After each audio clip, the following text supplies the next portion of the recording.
ANMR ನ್ಯೂಸ್ಗೆ ಸ್ವಾಗತ. ಚಿಂತಾಮಣಿ ನಗರದ MJ ರಸ್ತೆಯ ಆದರ್ಶ ಚಿತ್ರಮಂದಿರದ ಹಿಂಭಾಗದಲ್ಲಿರುವ ಪ್ರಗತಿ ಸಂಯುಕ್ತ ಪ್ರೌಢಶಾಲೆಯಲ್ಲಿ 2026-27ನೇ ಸಾಲಿನ ಪ್ರೀಸ್ಕೂಲ್ LKG UKG 1ನೇ ತರಗತಿಯಿಂದ 9ನೇ ತರಗತಿವರೆಗೂ ದಾಖಲಾತಿಗಳು ಪ್ರಾರಂಭವಾಗಿವೆ. ನಮ್ಮಲ್ಲಿ ಯೋಗ, ಕರಾಟೆ, ಡ್ಯಾನ್ಸ್, ಕ್ರೀಡೆ ಮುಂತಾದ ಪಠ್ಯೇತರ ಮತ್ತು ಸಹ ಪಠ್ಯೇತರ ಚಟುವಟಿಕೆಗಳ ತರಬೇತಿಯನ್ನು ನೀಡಲಾಗುತ್ತದೆ. ನಮ್ಮಲ್ಲಿ free school lab, advance computer lab, digital class room, advance science lab ಜೊತೆಗೆ ಪ್ರತಿದಿನ ಮಗುವಿನ ಶೈಕ್ಷಣಿಕ ಅಭಿವೃದ್ಧಿಗೆ ವಿಶೇಷವಾದ ಗಮನವನ್ನು ನೀಡಲಾಗುವುದು. ಮಕ್ಕಳಿಗೆ ಸುರಕ್ಷಿತ ವಾಹನ ಸೌಲಭ್ಯವನ್ನು ಸಹ ಒದಗಿಸಲಾಗುವುದು. ಒಮ್ಮೆ ಭೇಟಿ ಕೊಡಿ. ಪ್ರಗತಿ ಸಂಯುಕ್ತ ಪ್ರೌಢಶಾಲೆ, MJ ರಸ್ತೆ, ಚಿಂತಾಮಣಿ. ಹೆಚ್ಚಿನ ವಿವರಗಳಿಗೆ 8772776567 ಮತ್ತು 9164976866 ಮೊಬೈಲ್ ಸಂಖ್ಯೆಗೆ ಸಂಪರ್ಕಿಸುವುದು.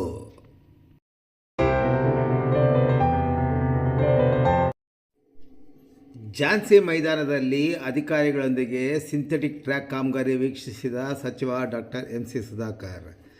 ಚಿಂತಾಮಣಿ ನಗರದ ಹೃದಯ ಭಾಗದಲ್ಲಿರುವ ಝಾನ್ಸಿ ರಾಣಿ ಲಕ್ಷ್ಮೀಬಾಯಿ ಕ್ರೀಡಾಂಗಣದಲ್ಲಿ 9.25 ಕೋಟಿ ರುಗಳ ವೆಚ್ಚದಲ್ಲಿ ಸಿಂಥೆಟಿಕ್ ಟ್ರ್ಯಾಕ್ ಸೇರಿದಂತೆ ವಿವಿಧ ಅಭಿವೃದ್ಧಿ ಕಾಮಗಾರಿ ಪ್ರಾರಂಭವಾಗಿರುವ ಹಿನ್ನೆಲೆಯಲ್ಲಿ ಸಚಿವ ಡಾಕ್ಟರ್ MC ಸುಧಾಕರ್ ಅವರು ಝಾನ್ಸಿ ಮೈದಾನಕ್ಕೆ ಭೇಟಿ ನೀಡಿ ಸುಮಾರು 1 ಗಂಟೆಗೂ ಹೆಚ್ಚು ಕಾಲ ಕಾಮಗಾರಿಯ ಗುಣಮಟ್ಟದ ವೀಕ್ಷಣೆ ನಡೆಸಿದರು.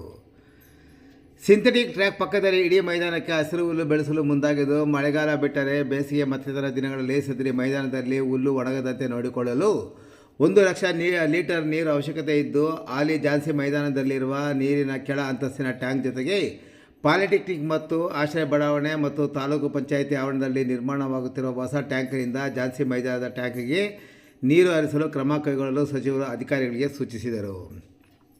ಇನ್ನು ಇದೇ ಮೈದಾನದಲ್ಲಿ ಝಾನ್ಸಿ ಮೈದಾನದ ಅಭಿವೃದ್ಧಿ ಮಾಡುವ ಬಗ್ಗೆ ಮಾತನಾಡಿದ ಸಚಿವರು, ನಗರದ ಹೃದಯ ಭಾಗದಲ್ಲಿ ವಿಶಾಲವಾದ ಮೈದಾನದಲ್ಲಿ ವಿವಿಧ ಕ್ರೀಡೆಗಳಿಗೆ ಅವಕಾಶ ಕಲ್ಪಿಸುವ ನಿಟ್ಟಿನಲ್ಲಿ 9.25 ಕೋಟಿ ರು ವೆಚ್ಚದಲ್ಲಿ ಸಿಂಥೆಟಿಕ್ ಟ್ರ್ಯಾಕ್ ಮತ್ತು ವಿವಿಧ ಕಾಮಗಾರಿಗಳನ್ನು ಕೈಗೆತ್ತಿಕೊಳ್ಳಲಾಗಿದೆ ಎಂದರು.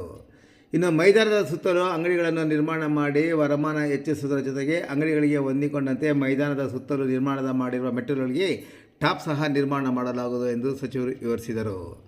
ಜೊತೆಗೆ ಮೈದಾನಕ್ಕೆ ವಾಯುವಿಹಾರಕ್ಕೆ ಬರುವ ಹಿರಿಯರಿಗೆ, ಯುವಕರಿಗೆ ಮತ್ತು ಮಕ್ಕಳಿಗೆ ಆರೋಗ್ಯ ದೃಷ್ಟಿಯಿಂದ ಅವಶ್ಯಕವಾದ ಕ್ರೀಡಾ ಮತ್ತು ಜಿಮ್ ಸಾಮಗ್ರಿಗಳನ್ನು ಒದಗಿಸುವುದರ ಜೊತೆಗೆ ಮಾದರಿ ಕ್ರೀಡಾಂಗಣ ನಿರ್ಮಾಣ ಮಾಡಲು ಪಣ ತೊಟ್ಟಿರುವುದಾಗಿ ಹೇಳಿದರು.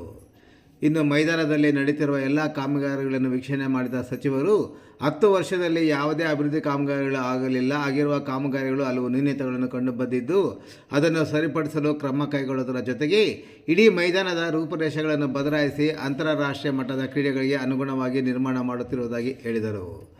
ಸಿಂಥೆಟಿಕ್ ಟ್ರ್ಯಾಕ್ ಮತ್ತು ಇತರೆ ನೂತನ ಸೌಲಭ್ಯಗಳನ್ನು ಅಳವಡಿಸುವ ಕಾಮಗಾರಿಯನ್ನು ಕರ್ನಾಟಕ ಪರೀಕ್ಷಾ ಪ್ರಾಧಿಕಾರದಿಂದ 9 ಕೋಟಿ ರುಗಳು ಹಾಗೂ ಬಾಕಿ ಅವಶ್ಯವಿರುವ 25 ಲಕ್ಷ ರುಗಳನ್ನು ಚಿಂತಾಮಣಿ ಕ್ರೀಡಾಂಗಣ ಸಮಿತಿ ಖಾತೆಯಲ್ಲಿ ಲಭ್ಯವಿರುವ ಅನುದಾನದಿಂದ ಲೋಕೋಪಯೋಗಿ ಇಲಾಖೆ ಮೂಲಕ ಅನುಷ್ಠಾನಗೊಳಿಸಲು ಆಡಳಿತಾತ್ಮಕ ಅನುಮೋದನೆ ನೀಡಿದ್ದು, ಇನ್ನು 5 ಕೋಟಿ ರುಗಳನ್ನು ಇತರೆ ಮೂಲಗಳಿಂದ ಮೈದಾನ ಅಭಿವೃದ್ಧಿಗೆ ಒದಗಿಸುವುದಾಗಿ ಸಚಿವರು ಹೇಳಿದರು. ಈ ಸಂದರ್ಭದಲ್ಲಿ ಲೋಕೋಪಯೋಗಿ ಇಲಾಖೆಯ AW ನಾಗರಾಜ್, ಮೈದಾನದ ಗುತ್ತಿಗೆದಾರರಾದ ಇಂಜಿನಿಯರ್ ರಾಜೇಶ್, ಖಾಸಗಿ ಇಂಜಿನಿಯರ್ ಮಳಪಲ್ಲಿಯ ನಾಗೇಶ್ ಸೇರಿದಂತೆ ಹಲವಾರು ಮುಖಂಡರು ಮತ್ತಿತರರು ಉಪಸ್ಥಿತರಿದ್ದರು.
ಈಗ 9.25 ಕೋಟಿ ಅನುದಾನ ಇದೆ. 9 ಕೋಟಿ ನಮ್ಮ ಕರ್ನಾಟಕ ಪರೀಕ್ಷಾ ಪ್ರಾಧಿಕಾರದಿಂದ ಕೊಡ್ತೀವಿ. ಇನ್ನು 25 ಲಕ್ಷ ನಮ್ಮ ಕಮಿಟಿಯಿಂದ ಕೊಡ್ತೀವಿ. ಈಗ ಅಲ್ಲಿ ಸಿಂಥೆಟಿಕ್ ಟ್ರ್ಯಾಕ್ ಕೆಲಸ ಮಾಡ್ತಾಯಿದ್ವಿ. ಫುಟ್ಬಾಲ್ ಗ್ರೌಂಡ್ ನ್ಯಾಚುರಲ್ ಗ್ರಾಸ್ ಆಗ್ತೀವಿ, ಸಿಂಥೆಟಿಕ್ ಗ್ರಾಸ್ ಅಲ್ಲ. ನಮ್ಮ ನ್ಯಾಚುರಲ್ ಟರ್ಫ್ ಹಾಕ್ತೀವಿ, ಟರ್ಫ್ ಅಂತಾರೆ ಅದನ್ನು, ಮತ್ತು ಅದಕ್ಕೆ ನೀರು ಸಿಂಪಡಣೆ ಮಾಡ್ತಕ್ಕಂಥದ್ದಕ್ಕೆ ಇವೆಲ್ಲ ಮಾಡುವಂಥದ್ದು ಮಾಡ್ತಾಯಿದ್ವಿ. ಟ್ಯಾಂಕು ದೊಡ್ಡದು ಬೇಕು ಅಂತ ಕೇಳ್ತಾ ಇದ್ದಾರೆ. ಈಗ 50,000 ಲೀಟ್ರ್ ಹಿಂದೆ ಟ್ಯಾಂಕು ನಾವು ಹೊಸದಾಗಿ ಎಸ್ ಎಂ ಕೃಷ್ಣ ಅವರ ಅನುದಾನದಲ್ಲಿ ಮಾಡಿಸಿದ್ದೆ, ಅದು ಬಳಕೆ ಆಗಿಲ್ಲ. ಈಗ ನಗರಸಭೆಯಿಂದ ಅದಕ್ಕೆ ನೀರಿನ ವ್ಯವಸ್ಥೆ ಮಾಡೋಕ್ಕೆ ಹೇಳಿದ್ದೀವಿ. ಪ್ರತಿ ದಿವಸ 1,00,000 ಲೀಟ್ರು ಇವತ್ತು ಅಲ್ಲಿ ಗ್ರೌಂಡ್ ಮೇಂಟೈನ್ ಮಾಡಲಿಕ್ಕೆ ಬೇಕು, ಅಂದರೆ ಆ ಗ್ರಾಸ್ ಲಾನ್ ಮೇಂಟೈನ್ ಮಾಡಲಿಕ್ಕೆ ನೋಡೋಣ, ಅದೊಂದು ಪ್ರಯತ್ನ ಮಾಡ್ತಾಯಿದ್ದೀನಿ. ಎಲ್ಲ ರೀತಿ ನಾನು ಈಗ ಇನ್ನೊಂದು 2-2.5 ತಿಂಗಳಲ್ಲಿ ಆ ಕಾಮಗಾರಿ ಆಗುತ್ತೆ. ಅದಕ್ಕೂ ಹೆಚ್ಚುವರಿಯಾಗಿ ಮತ್ತೆ ಒಂದು 7 ಕೋಟಿ ರೂಪಾಯಿ ಕೊಡಿಸುವಂಥ ಪ್ರಯತ್ನ ಮಾಡ್ತಾಯಿದ್ದೀನಿ. ಅದೇನಾದರೂ ಆದರೆ ಇನ್ನು ಉಳಿದಿರ್ತಕ್ಕಂಥ ಗ್ಯಾಲ್ರಿ ಕೆಲಸ ಬಾಕಿ ಇರುವಂಥದ್ದು, ಅಂಗಡಿಗಳ ಮೇಲೆ ಕಟ್ಟುವಂಥದ್ದು ಪೂರ್ಣ ಮಾಡ್ತೀವಿ. ಮತ್ತು ಸಾಧ್ಯ ಆದರೆ ಹಣ ಉಳಿತಾಯ ಆದರೆ ಸುತ್ತಲೂ ಇದೇ ಟೆನ್ಸೈಲ್ ಮೆಂಬ್ರೇನ್ ಸುತ್ತಲೂ ಕವರ್ ಮಾಡೋವಂಥದ್ದು ಮಾಡ್ತೀವಿ. ಯಾಕೆಂದರೆ ಇದೊಂದು ಮಾದರಿ ಕ್ರೀಡಾಂಗಣ ಆಗಬೇಕು ಅಂತಕ್ಕಂಥದ್ದು. ಇನ್ನೂ ಸ್ವಲ್ಪ ಅನುದಾನದ ಕೊರತೆ ಆಗ್ಬೋದು. ಅದು ಮುಂದಿನ ದಿನಗಳಲ್ಲಿ ಆ ಮೇನ್ ಪೆವಿಲಿಯನ್ ಏನಿದೆ ಅದರ ಕೆಳಗಿರ್ತಕ್ಕಂಥ ಕೊಠಡಿಗಳು ಮತ್ತು ಏನೇನು ಉಳಿದೋಗ್ತದೆ ಅದನ್ನು ಮುಂದಿನ ದಿನದಲ್ಲಿ ಮಾಡ್ತೀವಿ. ಅಲ್ಲಿ ವೃದ್ಧರಿಗೆ ಮತ್ತು ಮಹಿಳೆಯರಿಗೆ ಮತ್ತು ಯುವಕರಿಗೆ ಏನು ಎಕ್ಸಸೈಸಿಂಗ್ ಎಕ್ವಿಪ್ಮೆಂಟ್ ಇದೆ ಅದೆಲ್ಲ ಭಾಳ ಹಳೆಯದಾಗಿ ಅದು ಭಾಳ ಕಳಪೆಯಿಂದ ಕೂಡಿರ್ತಕ್ಕಂಥದ್ದು, ಹಿಂದೆ ಅವರು ಮಾಡಿರುವಂಥದ್ದು. ಅದನ್ನೆಲ್ಲ ತೆಗೆಸಿ ಈಗಿನ ಕಾಲಕ್ಕೆ ಸುಸಜ್ಜಿತವಾದಂಥ ಒಂದು ಒಳ್ಳೆಯ ವ್ಯಾಯಾಮಕ್ಕೆ ಬೇಕಾಗಿರ್ತಕ್ಕಂಥ ವ್ಯವಸ್ಥೆಗಳನ್ನು ಕೂಡ ನಾವು ಮಾಡುವಂಥದ್ದಕ್ಕೆ ತೀರ್ಮಾನ ಮಾಡಿದ್ದೀವಿ.